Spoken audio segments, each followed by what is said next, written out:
Welcome to 100 Yards of Football today. It's our basketball segment that we haven't been on in a while, but today is a very special treat. I got my man back, head basketball coach at Carver Bible College, Mr. Bryan Spencer.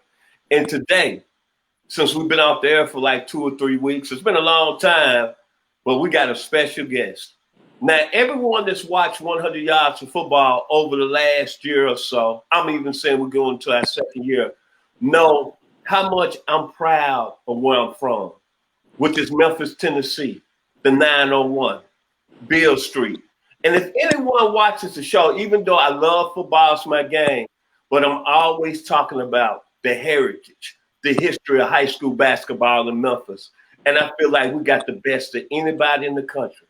So today I got a special guest. He go by the name of Mr. Garth. He's assistant basketball coach at Fisk University. And you know what? He's from the 901. He played in Millerton High School. And get ready for your magic carpet ride because we're going to talk about something special today. And most of all, it's going to be about that basketball game down in the river of Memphis, Tennessee. So sit back and enjoy the video day here on 100 Yards of Football. My man, the talented one, Mr. Bryan Spencer, and our special guest, Mr. Ty Golf. How y'all doing? Mr. Spencer, how you doing today, sir? I'm great, man. I know this is going to be fun right here. And I want to say thank you for bringing this talented young man on Oh, from my hometown, most definitely. Beale Street, on the town, the best barbecue in the world. You don't know nothing about that in the country, don't know nothing about that. And all you Facebook lookers don't know nothing about that, at least you from the 901. My man, Mr. Ty Golf, assistant basketball coach at Fisk University. How you doing today, sir? I'm doing well, man. How are you? Okay. If you like the video today, please come in and share it. So I'm going to start off before we get into our major topics, but I'm going to start off a little bit about Memphis basketball. And I want all our Facebook listeners, me and Mr. Golf are going to play a word game. And I'm going to let you tell him how great the basketball is in Memphis. Let me throw some names out there, Coach Golf. Larry Finch, Ronnie Robinson, Bingo Smith that played with the Cleveland Cavaliers, John Gunn, Todd Day, Ron Huey, Penny Hardaway. Please explain to our audience what does that mean when you talk about basketball. Legends. That's when you say those names. I mean, you can't mention Memphis basketball without those guys' names being brought up. Those are legends. You know. Now you played at Milton High School. Yes. They had a great player, Tony Dumas, that played in the league. Yes. But most of all, y'all had one of the best running backs in the country, Marlon Barnes, that went to the University of Colorado. And a lot of people don't know about this. Not only that we could play basketball down in Memphis, but we rich in music history, Stack Records, the Barcades, Ashley Hayes, David Porter, and most of all, recently, Justin Timberlake. I think he went to your school, correct? Yeah, he's from Millington. He's from the area for sure. He's a legend too. You can't mention Memphis anything music wise without speaking of Justin Timberlake. He's brought a lot of attention to the Memphis scene.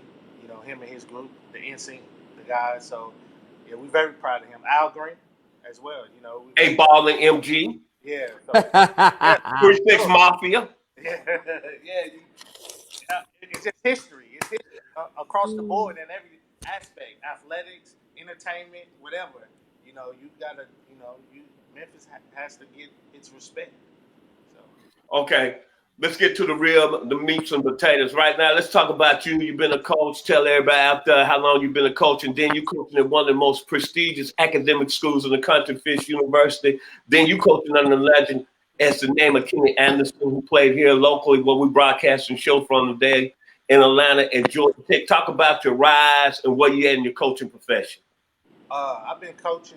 I started coaching in 2010, so it's 10 years now. This is my second stint with Fisk University.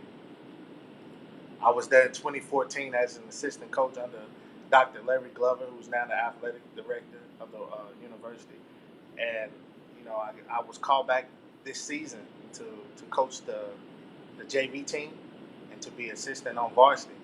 and it's been great being an assistant under Kenny Anderson.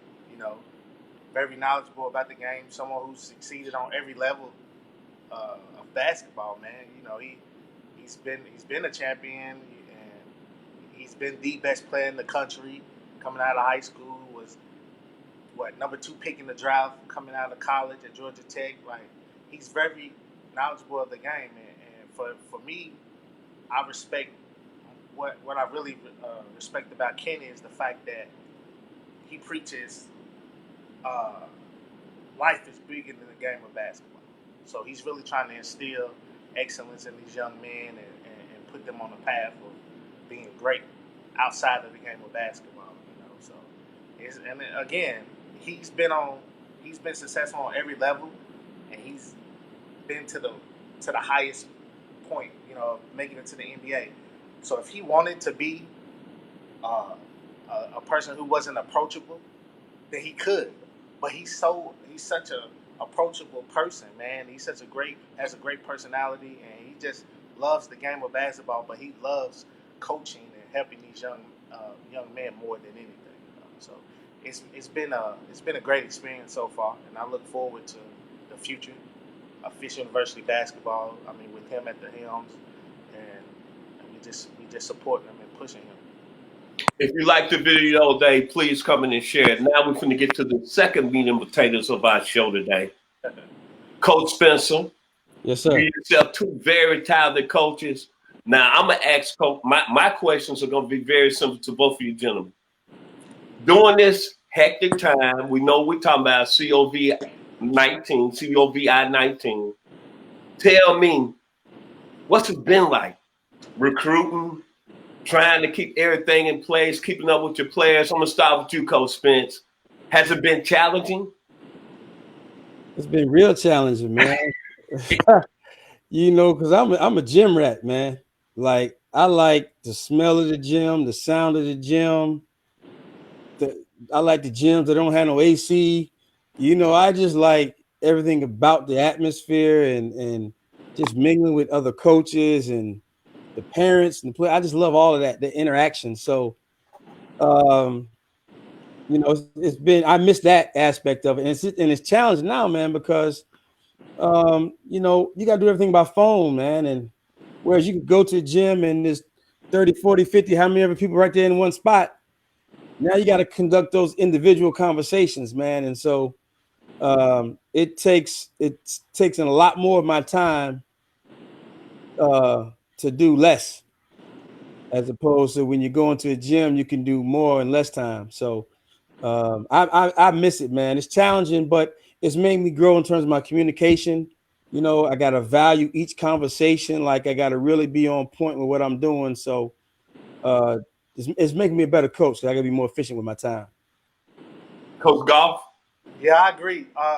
If you never was the type that was in the gym or you recruited going out to these high schools or these JUCOs looking for these players, if you was never that type of person, this is the time right here that you have no choice but to communicate and focus on not only becoming a better recruiter and a better assistant, but again, just utilizing the time that we have to be more efficient. And that's calling the guys, watching film, you know, like I do a lot of FaceTime, Zoom meetings and things of that nature. Right. Probably watching more film than ever, you know, not just highlights, actual games, like the entire game, to just look at certain points in the game where, okay, he took that charge, he got that deflection. You know, you really just zooming in on the little things that can help you win ball games instead of just, okay, we know he scored 20. I know that, but what about his defense? Is he in help side? You know, things like that. So it just makes you focus more on the little things. I'm taking advantage of this COVID-19 sit down for sure. Another question, me personally, to both of you gentlemen, when you get your players back on campus, and that's going to happen in the fall, what is the most important aspect that you're going to be looking at each player from a mature standpoint and growing? What do you want to see out of the kids when they get back to campus? Well, for me, man, because of the situation when it hit like right at the end um,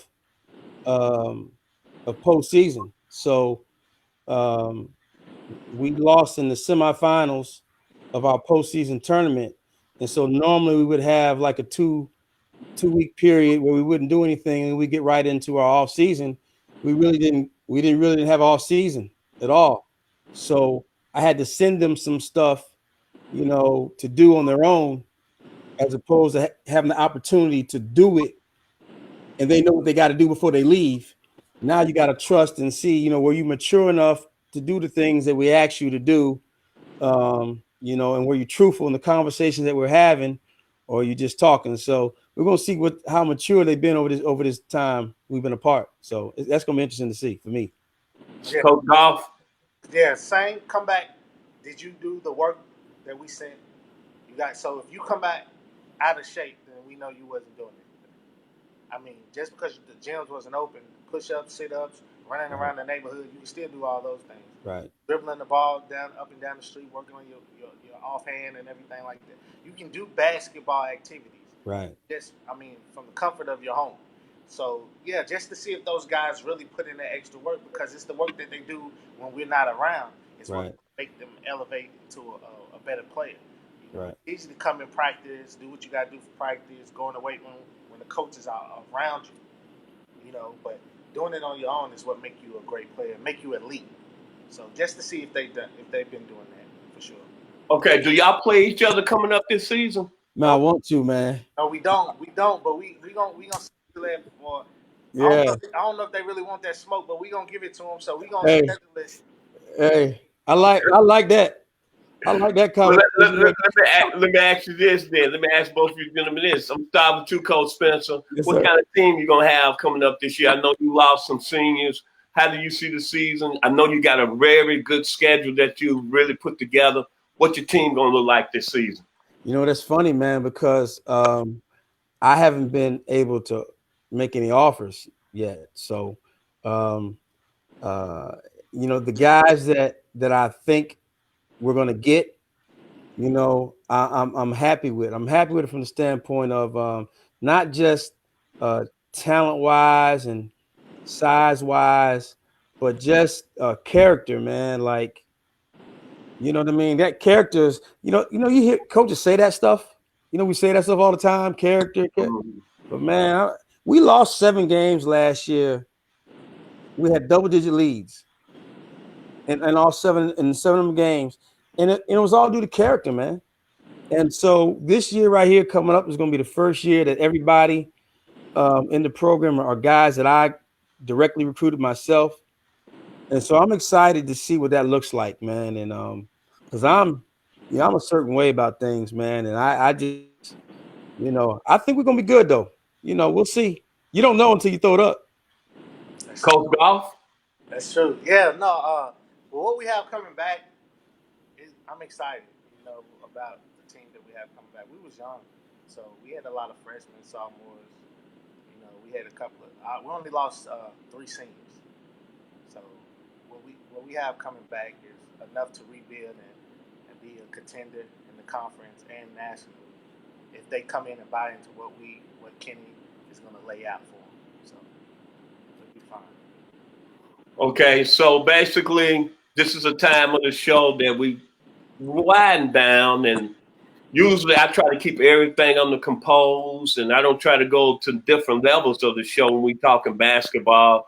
But I guess with you on, Coach Golf, we got to go there before we end the day. And you got to, because you're talking about bringing that smoke. Because to the Lakers Nation, here we go. There's been a very heated debate that me and Coach Spencer have had on the other weeks outside him coaching at Carver. So I'm going to go on and bring it on today because I know you're from a very heritage basketball city. All I'm saying, when you look at greatness, the GOAT, GOAT, everybody says Michael Jordan, and everybody says LeBron James. And then I know you kind of off record when we had a conversation the other night, Coach Garth, you kind of put me in a place about Kobe Bryant. So right now we're going to go out there in America on Facebook. Who's the greatest player of all time? I'm I'm going to still stay strong in who I'm going to say all around in my eyeballs that I've seen. There's been no better skilled player with the bullseye on his back from day one, the chosen one, and the young man from Akron, Ohio, LeBron James. So, Coach Spencer, and then we're going to give it to Coach Garth. Coach Spencer, let's go back over this again. You still stay strong with Michael Jordan after the documentary and everything, correct? Yeah, I want to, if you don't mind, I'd like to hear what Coach Garth got to say first. Okay, Coach Garth. Yeah. You said you had a dentist or an eye appointment? Because I got a dentist appointment at 5 o'clock. Okay, It's 4:38 Eastern time. Schedule the eye appointment too, like that. Of course, Michael Jordan. Michael Jordan is the GOAT. Kobe Bryant's 1A, and then you put LeBron if you want to in there, but you can't discredit anything that Kobe Bryant has done for the game of basketball. He's been since he was 18 as well. We want to throw that out about LeBron coming straight out of high school. Well, Kobe did as well, and Kobe was he mirrored Michael Jordan. And Michael Jordan is the greatest basketball player ever. He changed the game, and I'd like to rebuttal on that when you get through, if I could. I'm sure you would. Yes, sir. And but Kobe, like, there's never a conversation of Michael Jordan, Kobe, and LeBron. There's always Michael Jordan and LeBron. Like, we can't disrespect Kobe Bryant and the things he's done for the game of basketball. Like, this before his passing. Like, now I see a lot of people want to mention him and put him in, but before he even passed away, his name should have always been mentioned as one of the greatest to ever play the game. If he's not in your top 5, then you never watch basketball. And if he's not in your top 5, I don't want to talk to you about basketball. Wow. So that, like, I don't take LeBron out of my top 5 because that'd be ridiculous. But if you can't mention Michael, Kobe, and LeBron in the same breath, then there's no discussion about that you and I should ever have about the game of basketball. That's like saying Bill Russell is not good. Well, for his time, he was the greatest, right? Yes, sir. So, I mean, you have to respect that. So why can't we respect that about Kobe, about Mike? You just give Mike just elevated the game of basketball. And I know you throw that all around player that ever played is skilled. He has the target on the back. Every great player or best player on that team is going to have a target on their back, especially if you're going into a situation to where that team is not that good. Jordan had a target on his back going to a Chicago Bulls team that wasn't great. So the focus was on Mike, just like the focus was on LeBron James. So, like, we make excuses to throw LeBron James in there. And you know what? I'm going to go on record and saying that he's not in my top 5. He's in my top 8, but he's not in my top 5. Okay. Like I said, let me know when you finish, and I can. Are you finished? Because I know. Okay. I love hearing what you have to say. Okay. I never took Kobe out of my top 5. I only had a top 2, which was LeBron and Mike. But I give you respect. Kobe does. After you kind of explained your point off record and not a day. Hey, I can understand where you're coming from. But however, you know about North Memphis, right? Frazier. You know about South Memphis, South Parkway, right? Yeah. You know about Orange Mound, right? Yes. And you know about Whitehaven, right? Yes. So you know I'm going to bring, as you said, that smoke. Now, you just brought up Kobe was in the same breath, but Kobe didn't have no bullseye on his back. Let's get that correct. He went to the Lakers when they had Nick Van Exel, Eddie Jones. Then they got allegedly the best center in the game, Shaquille O'Neal. LeBron went to Cleveland with nobody. And then, I'm not saying all that, but LeBron was the player of the year in high school. He was the number 1 overall pick. Kobe was 13 now. Then LeBron, all eyes on him. Now, you brought up Kobe Bryant, and no question about it, Kobe Bryant emulated Jordan, but LeBron didn't emulate nobody. See, that's the key. Now, hold on. Y'all, the media put that on that. But Kobe, in my opinion, did that. But the biggest point, you answered my question. Kobe came in as the 13th overall pick in 1996, same draft with Lorenzen Wright, Samaki Walker. LeBron came in number 1 when he had Carmelo Anthony, Dwayne Wade. But that's why I'm going to leave it at. And you know where I'm coming from. I'm coming from straight out South Memphis, South Parkway.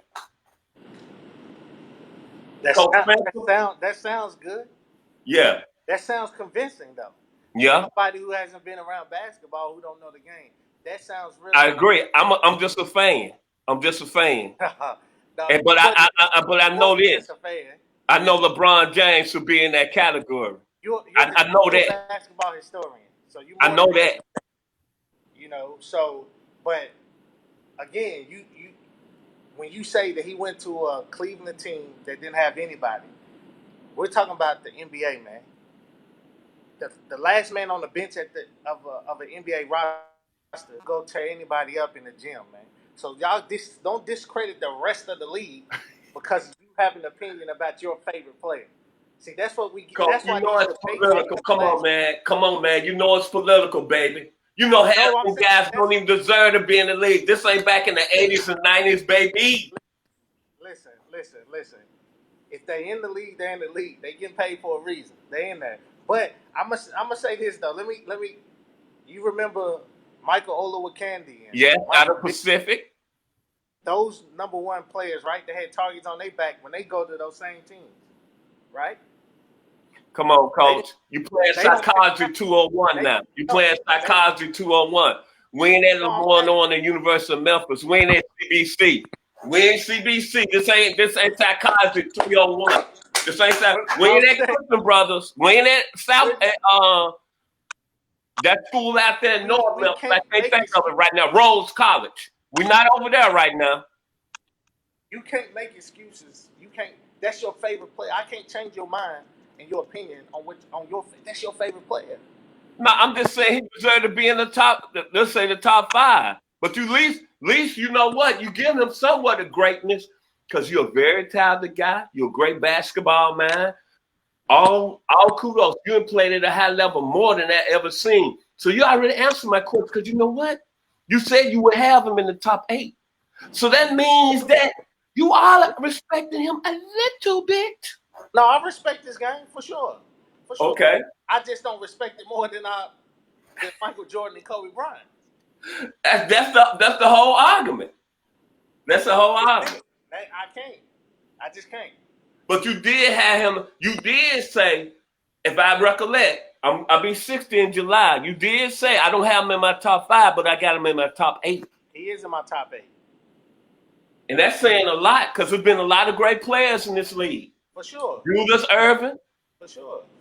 You know what I'm saying? Yeah, for sure. He's better. Junior Bridgman. Yeah. Let me take you all the way back. Gus Williams, Slick Watts, downtown Freddie Brown. So you give him respect. Yeah, I mean, he you have to. But to say that Coach Spencer, here we go. Get ready for the magic carpet ride. Nah, man, I'm enjoying 2 guys from Memphis go at it, man. I love it.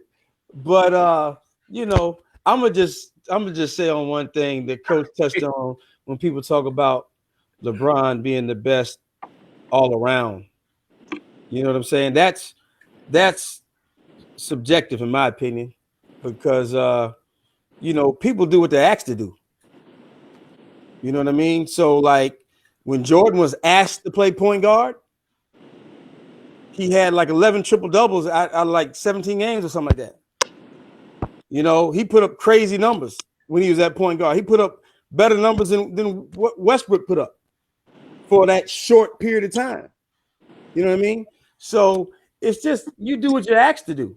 And if LeBron was asked to score 40 a night, I believe he could do it. Yeah. Same way, like Isaiah Thomas said, if I got to score 40 a night, I can do it.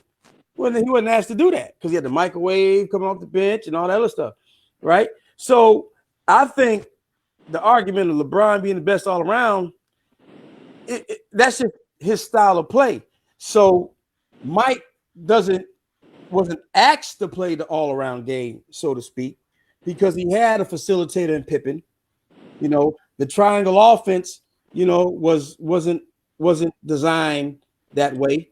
So you really don't need a true point guard in the triangle offense anyway, right? And so, but if you want to go all around, I still go with Mike because Mike did it at the highest level offensively and defensively. Arguably, he was the best in the game on offense and defense at the same time. And we know LeBron don't play defense. No, definitely not at that level. So it's not even an argument, man. If you want to compare LeBron to somebody, compare him to Magic Johnson. Or Scottie Pippen. Yeah, or Pip. But you know, but listen, check this out. Check this out. Everybody, Magic now, listen. Magic gonna get you 18 a night, 10 dimes a night, 8 or 9 rebounds. He's played the 1 through the 5. Now you want to talk about all around, right? He played center in the playoffs and hit what 41 or something like that. So if you want to talk about all around, you can't leave Magic out the conversation. That's why I say y'all disrespect the others before, because Magic played center during the time when centers was dominant. And Well, I'm not disrespecting all of the great players. The argument is just now, is LeBron in the top 2 or 3? I just said LeBron, in my opinion.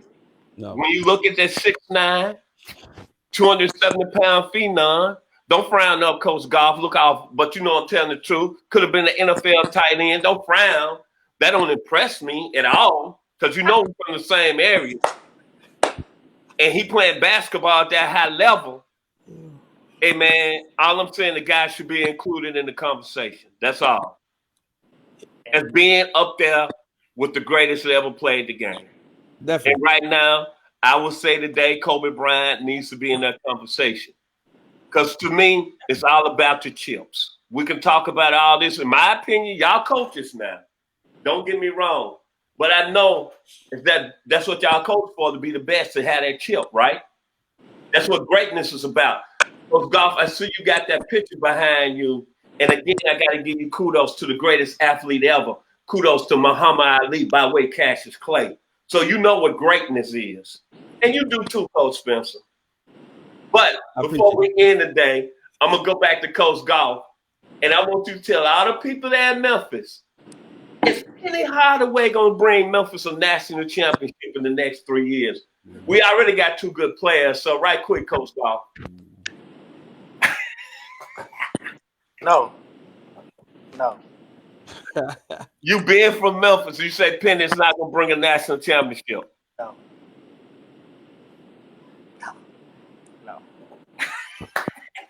Coach Spencer and Penny Hardaway gonna bring a national championship to my hometown. Hey, that's all he can say. He better not say more than that. I don't. It's not impossible. You know, we know he got the ability to get the talent. You know that. He's got NBA people on the bench with him. So information and knowledge is going to be there. But I think the thing that people underestimate is coaching, man. Like, just because you played the game don't mean you. Magic Johnson said that. He said, man, he tried that. I can't do this, man. I can't do this. You know what I mean? Like, you can't just walk on the court, especially at that level, and coach against guys that have been doing it for 20, 30 years and think you're going to just dominate, you know. So it can happen, but I don't see it in the next 2 or 3 years. Hey, before we end, I got another quick question. Both of you very talented, Jimmy. What do y'all think about the NBA starting the season back up allegedly July 22nd? Coach Garth, your quick opinion of that. Should they? No, it's dangerous. Too dangerous. Yes, sir. I agree. Same thing. Too dangerous. You can't do it right if the fans ain't there. I mean, NBA's about the fans. The fans ain't there. You know what I'm saying? And if you bring the fans there, now it's too dangerous to do that. So as much as I hate it, you know what I'm saying? It's too dangerous, man. Okay, Coach Garth, final words today here on 100 Yards for Football. Thank you for having me. I appreciate giving me an opportunity to share on y'all platform. This is amazing. You know, two historians, man. I salute you all. I respect you to the utmost for sure. Um, just continue to do what y'all do, man. Especially you, man. I mean, get the eyes checks, man. Get everything. Get all of that. You said you'll be 60. Yes, sir. July 17th. Okay, and see, look, I'm July 25th, man. Like, come on, man. We gotta be connected more than what we are, man. Like, but no, like this is great, man. I can't wait to turn on ESPN, man. You come on right after Undisputed and all of that stuff, man. I'm looking forward to that. I salute you all for sure. Thank you. Hey, I'd like to say thank you for coming on today. Like I said, it's always an honor to have somebody from my hometown. The love, the pride that we have down there in Memphis is no other place that I will not really be grateful to growing up in that area because it was a special time in Memphis. And Memphis has always been the history of basketball. For sure. Coach Spence, Series finest, baby. Yes, sir. I'm gonna give my time to Coach Ty. I want you to talk about your program, Ollie. Oh yeah, Ollie Life, Only Living Life with Excellence. It's a youth mentoring program with young boys ages 11 to 18. I've been doing that for about 10 years as well. We service 120 youth throughout the Nashville community. So, man, you can just check us out on all the social sites. Ollie Lifestyle on Instagram, Ollie Life on Facebook, and just check us out. We do back to schools, Thanksgiving, Christmas, and everything. And Amen. we mentor in the juveniles and all of that, man. We're just trying to give these young boys an opportunity to live life in excellence and instill excellence in them. And whatever you do, no matter whatever you desire to do, just do it with excellence. No matter what background you come from, single parent home, if you're in the inner city, it don't matter, man. Like, we all have stories. These tests that we deal with allows us to have testimonies in the end. I come from a single parent home. I come from the inner city. So it's like, I get that, but look at me. I have a college degree. I have a business. I coach. I mentor. I give back. You don't have to be famous. You don't have to be a celebrity. You don't have to be rich to give back to your community and help others, man. Like I said, you base success off of how many people that you're able to bless. Amen. Coach Spencer, you want to take us home? Hey, man, that's a good note to end on right there, man. So, Coach Ty, I appreciate you coming on, man, and look forward to doing it again, and I'm looking forward to getting some of that smoke you was talking about. Yeah, for sure. You definitely gonna get that. And that being said, I want to say thank y'all to both of y'all. I wish both of y'all a very prosperous season this year in college basketball. Keep up the good work. I see y'all doing great things on the next level. I'm not talking about where y'all at now, but I see you at a high level D1 and maybe in the pro league one day. Y'all just got so much great potential and a great spirit and great love. And thank y'all today for being here on 100 Yards of Football. And that being said, all I can say is this. If you like the video, please comment and share it. And it's no place like Orange Mound, baby, the 901, Memphis, Tennessee. What's up, man? God bless.